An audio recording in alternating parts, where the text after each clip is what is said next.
Merry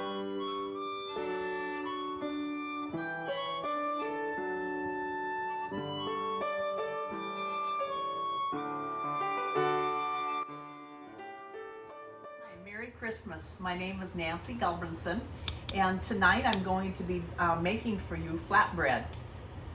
Two previous demonstrations, one being lutefisk dinner and the other one was an oyster stew dinner or oyster stew. So this year I decided to do one of my other favorite categories. You would think it would be sweets, but it's actually bread.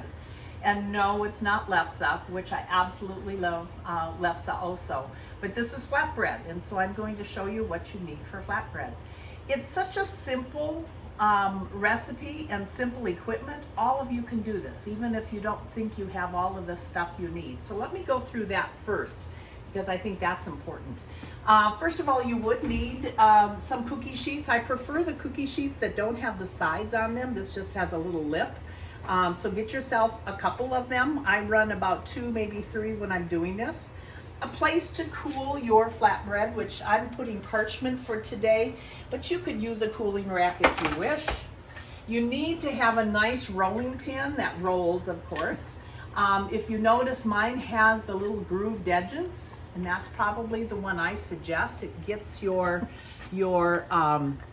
flatbread much thinner if you use it.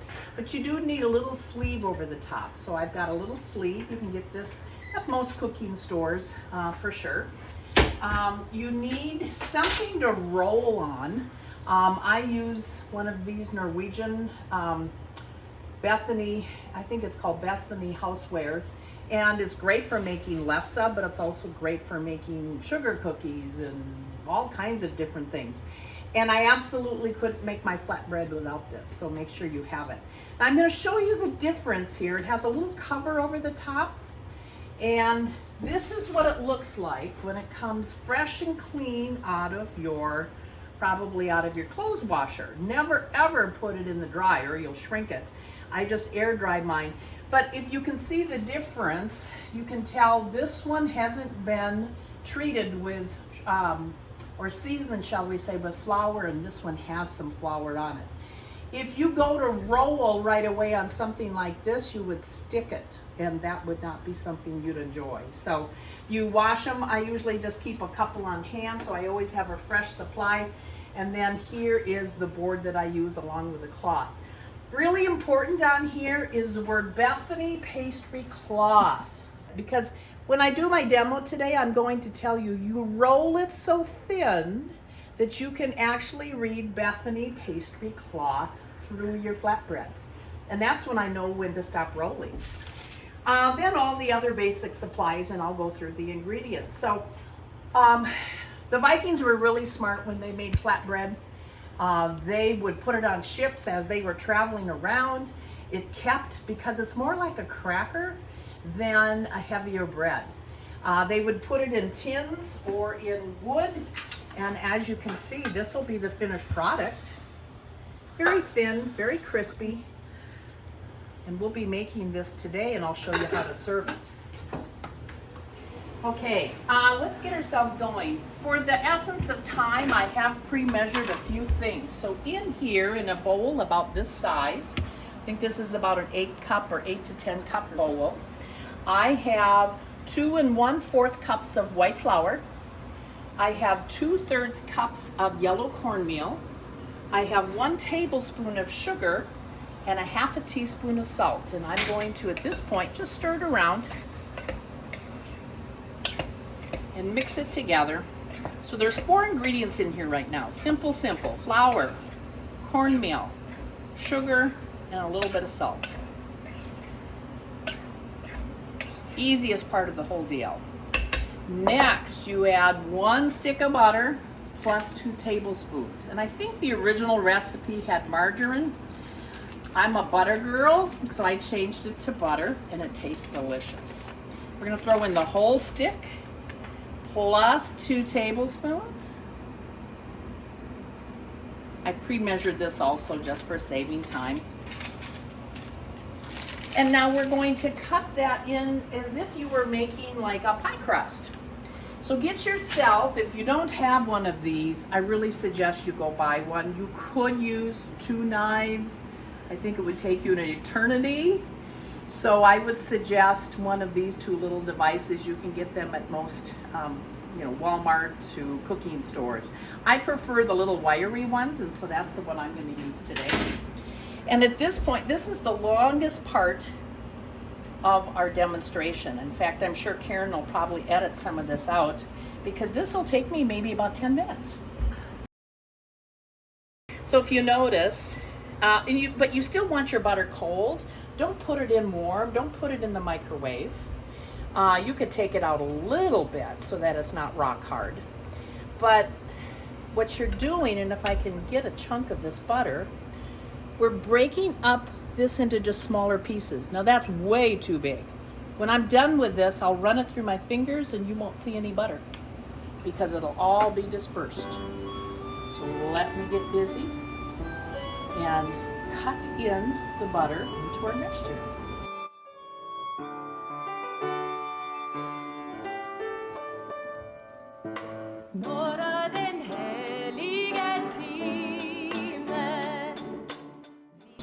But see, now look at that big chunk. Still too big. Still too big. So we're going to keep working.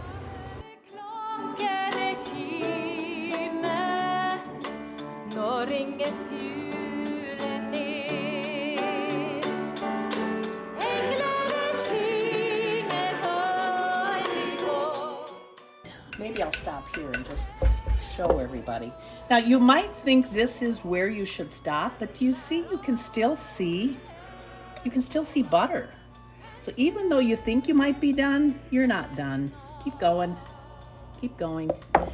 If people don't cut this in enough, your flatbread doesn't turn out as good.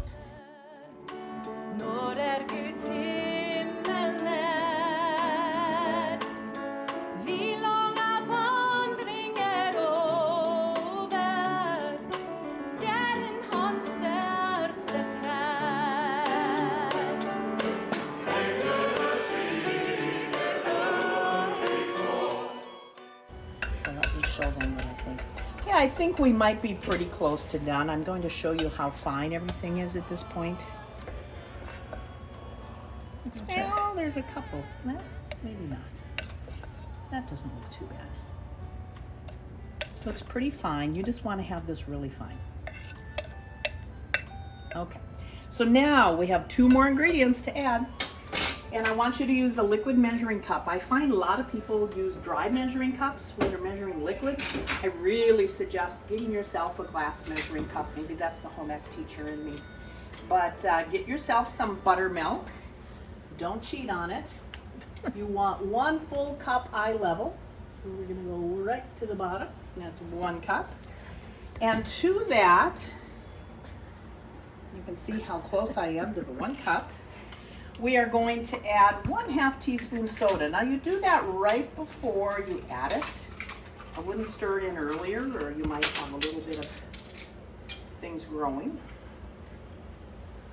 And you might say, aren't you using baking powder? You know what, up at the store now they put baking soda in a can. So you do have to watch.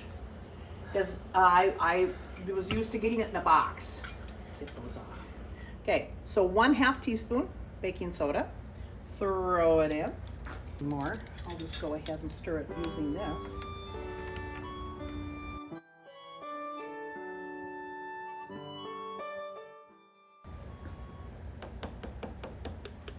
We're gonna throw it in all at one time.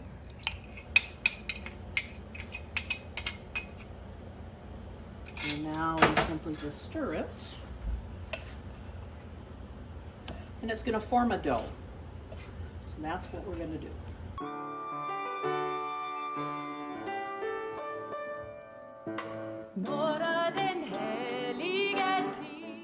Yes. Now in this mixture, this is, I just made up a little batch here. Happens to be 1/2 cup of flour and 1/2 cup of cornmeal, because that is what is in that dough. And instead of just loading flour on this board, I'm going to add a little bit of this, actually quite a bit. and rub it down into my board. And you're gonna see that it just kind of glides over the top, which is what you want. Now we're gonna dump our dough out.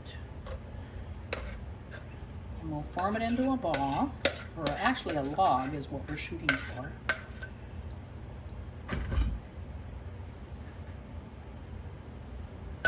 Okay. So now we're gonna try to get the log together. Sometimes it's a little hard. You got to do a little, I don't do a lot of kneading to it, but I do enough to try to keep it together.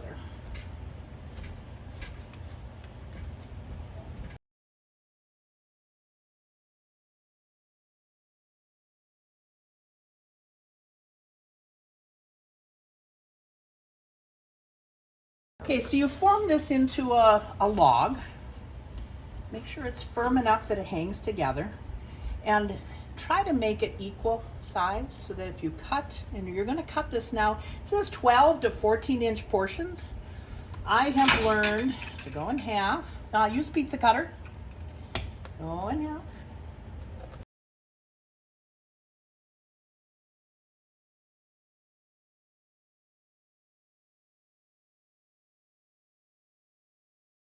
I just go right down the middle. There we go. Ooh, look at that. And there's our little portions. Oh. Yeah. Now you just roll them into little balls. And I think for the purposes of today's demo, normally I put them in a covered container. I would suggest at home you do that. You don't spend a long time kneading them, but you just stick them together. Now you're going to notice this ball, is going to be a little bit bigger than this one on the end. This flatbread will be bigger. This one will just be rolled smaller. So you're okay, but you try to keep them about the same size.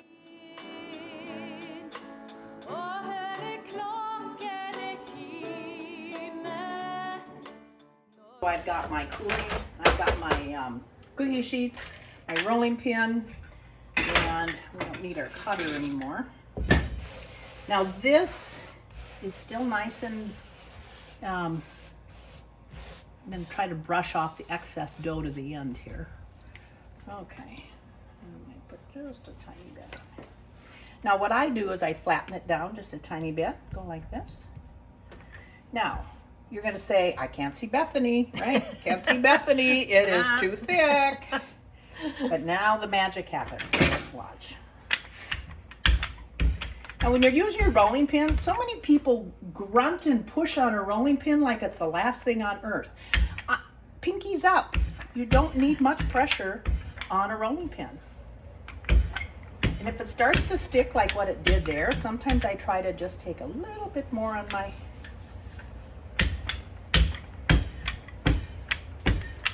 and you just keep rolling. Now you see the tiny little grooves I've got? I don't know if Karen can get in there close enough. Those are actually the grooves off my rolling pin.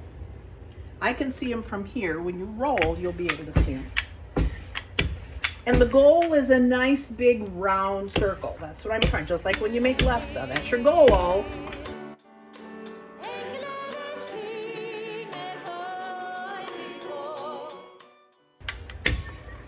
Something's happening, I can see. Ooh.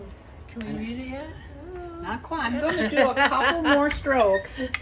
But my eyes are starting to see the Bethany that's underneath there. Kind of covered it up with a little bit of...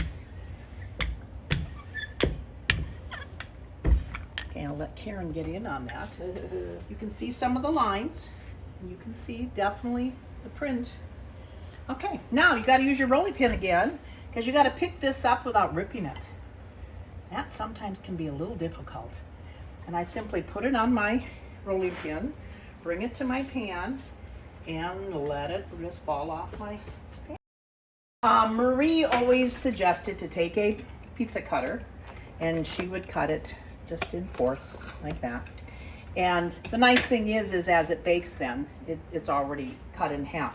The way my mom taught me actually is it came out in a big square or a big circle, and then when it cooled off, we got to break it into chunks. And so they were not quite even, but they were definitely unique. Okay, 350 degree oven, middle of your oven. And set your timer for, I've learned 9 minutes. I do not know how this oven acts because I'm brand new with this one. So you bake it until it's golden. The edges will start getting a little golden. So I'm going to just watch my timer, I think, here. And we'll go 9 minutes. Now, while that's happening, you say, what should I do? Well, you're gonna make one more.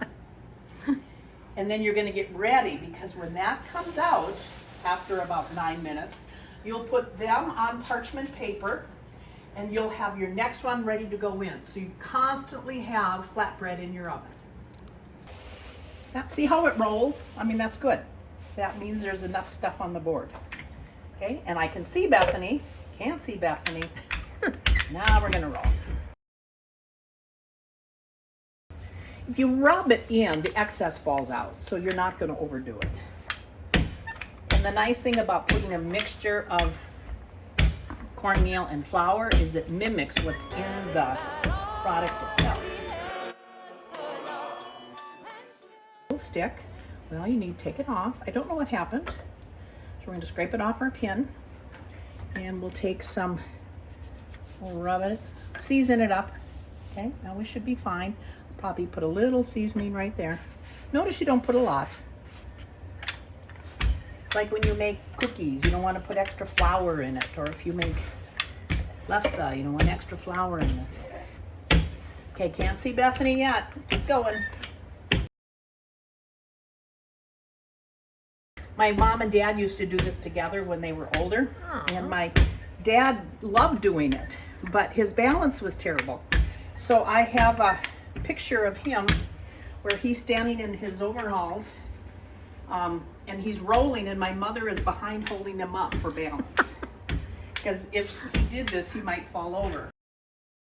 So they definitely were a team making their flatbread. Now, my mom used graham flour, and I told Karen I looked high and low to buy graham flour.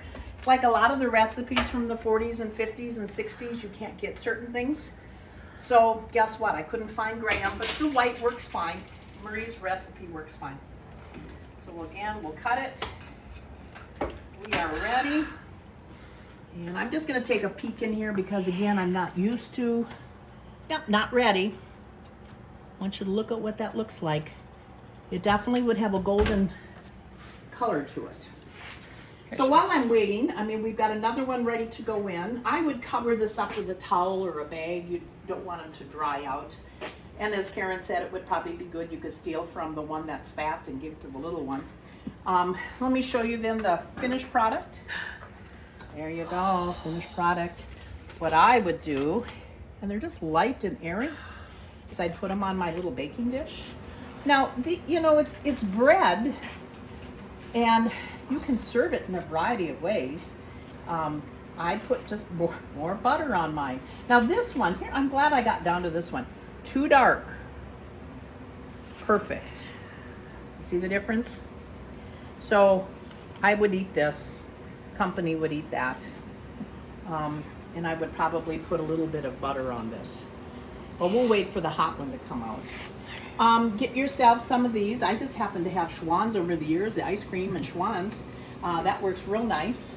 Sometimes from companies you can find what would be like apple or peach, larger tins. But you want something that has a good lid. I don't suggest Tupperware. I suggest something that makes it nice and crisp. But look how they store, very nice. So this is why the Vikings were able to take this across on their ships. Going with the waves and the bounces, nothing happens to it. And then you could eat it. So our flatbread has been in the oven approximately 9 minutes, but you have to go by your oven. Karen asked me, could you put 2 in at one time? The answer is yes. You just have to really watch what you're doing. You know, might even have to move the top to the bottom and the bottom to the top because it's a little hotter on the top. So let's check to see what this looks like. Oh, I think it's pretty good. A little golden brown. This one probably got a little, this was in the back of the oven, probably a little bit too golden brown, but that's okay. And I'm gonna show you, now you can slide it onto a cooling rack. I just put it on parchment paper, which seems to work out pretty good.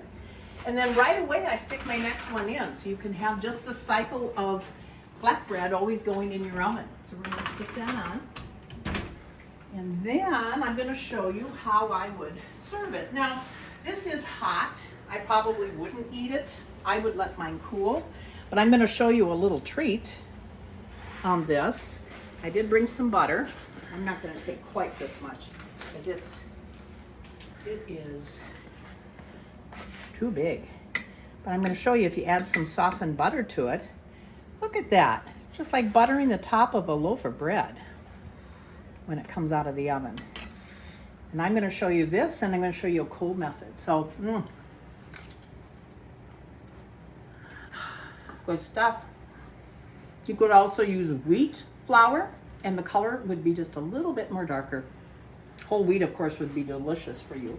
So we're going to set that down. I'll just lay here. And here's a cold one that I actually made yesterday. And I'm going to show you, because here's another trick. If you've done it correctly, buttering is a hard thing to do because you have to push very lightly or you'll crumble it all over. A lot of Norwegian foods are crumbly. Okay, just a little bit of butter all the way over. I have this on the table. Okay. And then maybe I'll just break off a little hunk so I don't have that big hunk in my mouth. Flatbread, delicious. It's your other bread right next to lefse. Cook it up, bake it up for Christmas Eve, Christmas Day, and all through the holiday. And I eat this breakfast, lunch, and dinner. So walk by, grab a piece, very good for you, except for the lot of butter in it. Have a good Christmas. Bye now.